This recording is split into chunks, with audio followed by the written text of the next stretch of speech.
Was this really just a simple mistake by the Weatherfield police? Or are we looking at a massive cover-up that goes way deeper than anyone realizes? Honestly, think about it for a second, because it's starting to feel like the logic in Coronation Street has completely checked out while the drama is just getting started. We've been wandering through the wreckage of Theo Silverton's reign of terror for weeks now, and just when we thought we were getting answers, DS Lisa Connor Swain goes and throws a massive wrench in the works. She's officially scratched another name off the suspect list, but for those of us watching at home, the air in Weatherfield has never felt thinner or more suspicious. You have to ask yourself, is Lisa getting too close to this case? Or is she actually the only person on the cobbles who can see the truth? The hunt for Theo's killer has reached its absolute boiling point, and the pressure is rising fast for the 4 suspects left standing. We all know Theo wasn't just some random victim. He was a catalyst for pure misery, an abuser who pushed Todd Grimshaw to the very edge of his sanity for over a year. Now that he's dead, the investigation isn't really about finding a typical villain anymore.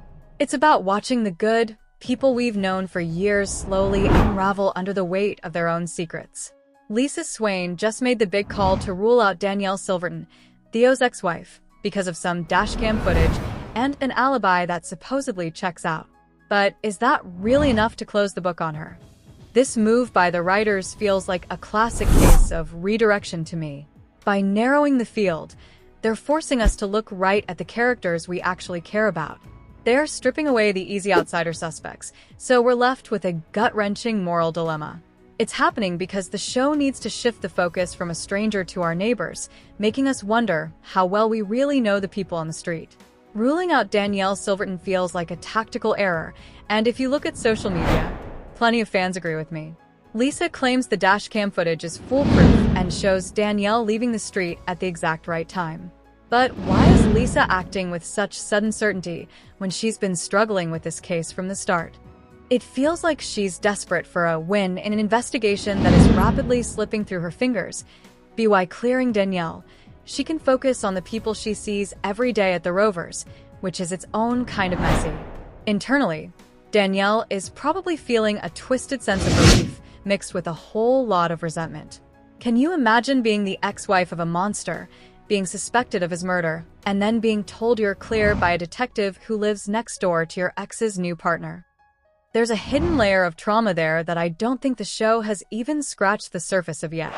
I want to reframe this for you. Don't look at it as an alibi. Look at it as a potential mask. We live in a world where tech can be manipulated and cars can be driven by anyone. By ruling her out so fast, the show is actually highlighting that Lisa might be out of her depth, which is exactly what fans are shouting about online. Did I have to be honest? I totally disagree with Lisa's case closed attitude here. It feels way too rushed. Soap fans know that when a suspect is ruled out this early and this cleanly, it's usually a setup for a massive twist later on. Psychologically, Lisa might be suffering from a bit of confirmation bias. She wants the killer to be someone she understands, someone whose motives she can put in a neat little box, rather than someone like Danielle who represents a past she wasn't a part of. And we have to talk about the elephant in the room, the massive conflict of interest involving the police. DS Lisa Swain and DC Kit Green are out here investigating their own neighbors and friends. In Lisa's case, she's investigating people she literally shares a roof with. This whole setup is designed to crank up the drama, but it kind of breaks the realism of the show, doesn't it? It's happening because Corey thrives on these closed-circle mysteries where the hunter and the person being hunted share the same local pub. Lisa has to be drowning in this professional and personal overlap. Every time she asks a question, she isn't just a cop. She's the woman who married Carla Connor, the mother of Betsy, and the neighbor who sees these suspects at their lowest points. She must feel like she's betraying her own community every single day. You should view this investigation as a test of Lisa's soul rather than just her detective skills. The problem fans spotted isn't just a plot hole, it's the core of her current journey, struggling to be objective when your heart is tied to the crime scene. Then there's Kit Green. He's such a wild card, and he brings a dangerous edge to the precinct, but his style is so play fast and loose that he's just as scary as the suspects. I think he's actually enjoying the chaos of investigating the street because it gives him power over people who haven't quite accepted him yet. It's a classic struggle between wanting to belong and wanting to have power. Lisa wants to belong, but Kit wants to control. Their partnership is a ticking time bomb of clashing egos, and we're just waiting for it to go off. The most heartbreaking part of this whole mess has to be Summer Spellman. She's currently sitting in prison for a murder we know she didn't commit because of the flashbacks. She's at a total breaking point. Her decision to plead guilty to manslaughter is basically her throwing in the towel. She's been through so much trauma, from losing Billy to the abuse Theo put her through, that she just doesn't have any fight left in her. She'd rather give up than try to prove her innocence to a system that's already decided she's a criminal. She is feeling completely worthless right now. When she tells Todd things are bleak, it's not just about her legal case, it's how she feels inside. I think we should look at her confession as an ultimate act of self-sacrifice. Maybe she feels like she deserves to be punished, not for Theo, but for all the chaos she thinks she brings to the people she loves. It's honestly infuriating to watch Todd and Billy stand by while Lisa ignores the evidence that's right under her nose. The fact that Summer has to sabotage her own health by switching off her insulin pump just to get out of that prison environment is a terrible sign of how much she's suffering. It's a classic case of learned helplessness. She's been conditioned to believe that no matter what she does, the outcome will be bad, so she's trying to take back a tiny bit of control by pleading guilty. Now, let's look at the final 4 suspects, starting with Todd Grimshaw. He's the most obvious one, which in Soapland usually means he didn't do it. But we can't ignore the psychological damage Theo did to him. Todd is acting out, confronting Lisa at her door and demanding his phone back because he's tired of being the victim. After 13 months of being silenced, he's overcompensating now. Deep down, beneath all the snarky comments about Lisa stinking at her job, Todd is terrified. He's scared that even though Theo is dead, he's still going to win by taking away Todd's freedom or the people he cares about. Todd isn't just a suspect, he's a voice for all of us watching. He's saying exactly what we're thinking about this investigation. His guilt might not even be about the murder itself, but the secret relief he feels that his abuser is gone. I personally love that he's finally standing up for himself, even if it makes him look shady to the cops. He's done being the perfect victim, and if that means he has to reclaim his spine by being difficult, I'm here for it. Psychologically, this is reactive aggression. When you've been suppressed for so long, any threat feels like a reason to fight back. Then we have Gary Windass, the man who always has the most to lose and the longest history of fixing things with his fists. He's already admitted to trashing Theo's van, but as Maria is noticing, he's acting incredibly jumpy. Gary's nerves come from the fact that his past is basically a graveyard of secrets. He knows that once the police start digging, they won't stop until they find everything. It's not just Theo he's worried about. It's the fixer life he's tried so hard to leave behind. Maria is watching her husband's mask slip in real time, and that has to be devastating for both of them. Gary wants to be the hero and the protector, but his methods always lead him back into the dark. I think we should see Gary as the representation of the gray area of justice. He's the guy who does the wrong thing for what he thinks are the right reasons. The real question is whether his desire to protect Todd finally pushed him into committing homicide. I agree with Maria being worried. Gary's secret meetings with Sarah Platt are a huge red flag. Even if he's innocent of murder, he's definitely involved in a cover-up that's going to wreck his marriage. Gary has a savior complex, and he uses violence as a tool to save people, but that violence always comes with a price he eventually has to pay. Next up are George Shuttleworth and Christina Boyd, the surrogate father and his loyal partner. This is the wild card duo that could really break our hearts. George was seen with blood on his clothes, and even though he has an excuse, it's not exactly solid. George is the moral compass of the street, which makes him the perfect choice for a shock killer. His protective instinct for Todd is fatherly, and we all know a parent will do anything to keep their child safe. Christina is probably terrified for him, and her loyalty is acting like a shield. If she's lying about her alibi, it's because she's trying to protect the one good thing she has in her life. Think of their involvement as a domestic noir subplot. It's not about professional hitmen, it's about a quiet man pushed to a desperate act. If George is the killer, It would be such a tragic ending because he's the man who buries the dead. For him to be the one who created a body would be a dark, poetic irony. He operates on a duty of care mentality, and in his head, killing Theo might not have felt like a crime, but a final act of service to keep the living safe. Things are about to get a lot worse before they get better, let me tell you. The discovery of Todd's missing phone is going to be the spark that sets everything on fire. We saw that flashback with the gloved person sitting in a car with that phone. That's not just evidence, that's a trophy. The tension between Maria and Gary is hitting a breaking point because she realizes he's been lying to her about where he's been. When Lisa and Kit show up at the salon to ask her to redo her statement, the walls start closing in. If she tells the truth, Gary is done. If she lies, she's an accomplice. Meanwhile, Tyrone Dobbs is sitting on a massive secret of his own. He knows Summer is innocent because he actually saw her that night, but he's been lying to protect himself after what happened with Carl in the garage. The moral rot is spreading everywhere. It's not just about who killed Theo anymore. It's about who is willing to let an innocent girl rot in prison just to save their own skin. I predict that the phone is the key, but maybe not how we expect. That gloved hand might belong to someone we haven't even really considered yet. Maybe a wild card trying to frame Gary. The real fallout won't be the arrest, though. It'll be the total collapse of the Windisconner household. Maria is going to turn on Gary, and she might accidentally expose a secret that has nothing to do with Theo, but everything to do with Gary's dark history. Summer will probably be cleared eventually, but the damage from her time in prison and the hospital is going to change her forever. Expect a much darker version of Summer moving forward. And Lisa Swain? Her marriage to Carla is going to be the ultimate casualty. Investigating your neighbors is one thing, but finding out your family is hiding something is another entirely. Let's talk more about that missing phone because Todd was right when he said if the police don't have it and he doesn't have it, then someone else must. Why would a killer keep a victim's phone? It's not just evidence, it's information. Whoever has it has access to everything in Todd's life and his messages with Theo. Todd's desperation to get it back isn't just about the phone itself, it's about his privacy. He was already violated by Theo's abuse, and the thought of his private life being in a killer's hands is a second violation. That phone is a digital ghost that's going to keep haunting everyone until the truth comes out.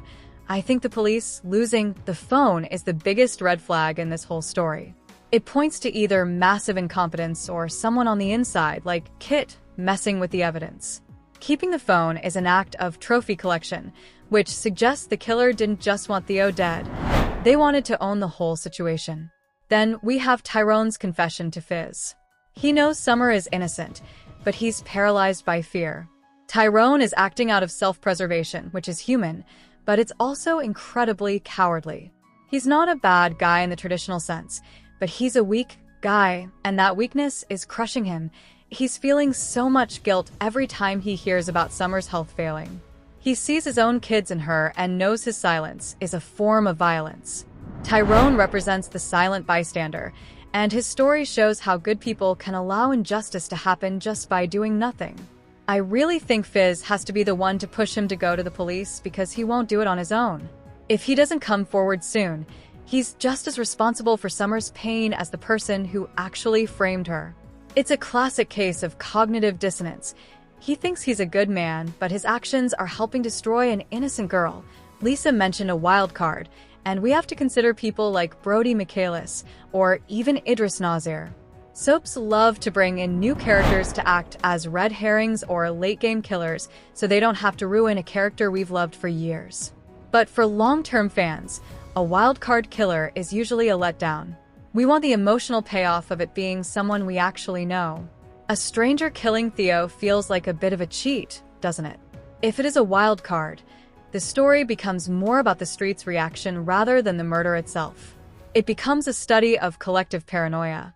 I really hope it isn't a wild card because the stakes for Todd, Gary, and George are just so high. We also need to look at Lisa Swain's professional crisis. She's been involved in some of the most traumatic cases in Weatherfield's history lately.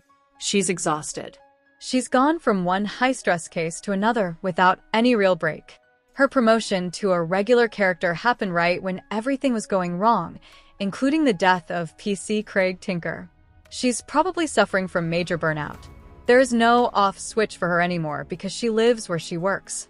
The badge is basically part of her skin now. Lisa isn't just a detective. She's a tragic hero trying to do the right thing in a world that makes it impossible. Fans calling her incompetent are right about the procedures, but as a character, she's fascinating. She's a flawed woman trying to hold a community together while her own family is always in danger. She's absorbing the trauma of everyone she investigates, which is probably leading to the mistakes we're seeing in the Theo case. And what about Swarla? Her relationship with Carla is a huge hit with fans, but this case is the ultimate stress test. Carla has always lived a bit on the edge of the law, and having a wife who is a DS is a massive shift for her. The conflict starts when Carla's loyalty to her street family clashes with Lisa's duty as a cop. They both fear losing the stability they've finally found. After all the drama they've been through, they just wanted peace, but instead, they got a murder mystery in their backyard. Their relationship is a metaphor for the street itself, trying to find love and normalcy in the middle of constant chaos. I think Carla might be the one to find a key piece of evidence, and she'll have to choose between her friend Todd and her wife's career. As we look at the final four suspects, Todd, Gary, George, and Christina, we have to ask, who has the most to lose? Todd already lost a year to abuse. Gary has a family and a reputation he worked hard to fix. George has his standing in the community and his soul. Christina has her future with George. Ruling out Danielle is just the first domino. As Lisa clears more people, the pressure on these four is going to become unbearable. We're going to see them start to turn on each other. This whodunit is a tragedy for everyone involved. There is no real winner here. Even when the killer is caught, the street will be changed forever because they'll know one of their own was capable of this. The Theo murder is like a cleansing fire for Weatherfield. It's burning away all the secrets and lies from the past year, but what's left in the ashes might not be worth saving. Corey is at its best when it makes us question our favorite characters, and I hope the ending is as messy as the characters themselves. Everyone on the street feels a bit of collective guilt for Theo being there and for the pain he caused. Now, I really want to hear what you think about all this. This debate is taking over the entire fandom. First, do you actually believe Theo Silverton's alibi? Lisa seems totally convinced by that dashcam footage, but in a soap, is anything ever that simple? Could she have staged it, or is she really just a boring character caught in the middle of a mess? And out of the final four, who do you think is the most likely killer? Is it the victim, Todd, the fixer, Gary, the father figure, George, or the loyal partner, Christina? Also, what's your take on Lisa Swain? Is she actually crap at her job, like Todd says, or is she just in an impossible situation? Does living on the street make her a better detective because she knows everyone, or does it make her worse because she's too close to it all? Drop your theories in the comments. I read every single one, and I want to see if anyone can crack this case before the big reveal at the end of the month. If you loved this deep dive into the Theo Silverton murder mystery, make sure to hit that subscribe button and ring the notification bell. We are covering every single twist and turn of this storyline, and you don't want to miss our next video where we look at the secret Sarah and Gary are keeping. Give this video a like if you think Summer deserves way better than this, and share it with your fellow Corey fans so we can get the debate going. Thanks so much for watching, and I'll see you in the next one as we keep peeling back the layers of Weatherfield's darkest secrets. Stay tuned and stay hooked. Was this really just a simple mistake by the Weatherfield police? Or are we looking at a massive cover-up that goes way deeper than anyone realizes? Honestly, think about it for a second because it's starting to feel like the logic in Coronation Street has completely checked out while the drama is just getting started.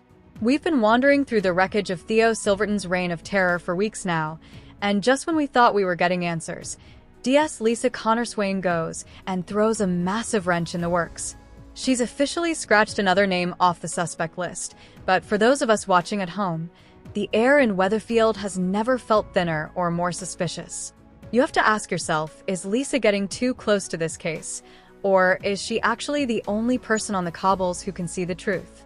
The hunt for Theo's killer has reached its absolute boiling point, and the pressure is rising fast for the four suspects left standing. We all know Theo wasn't just some random victim. He was a catalyst for pure misery, an abuser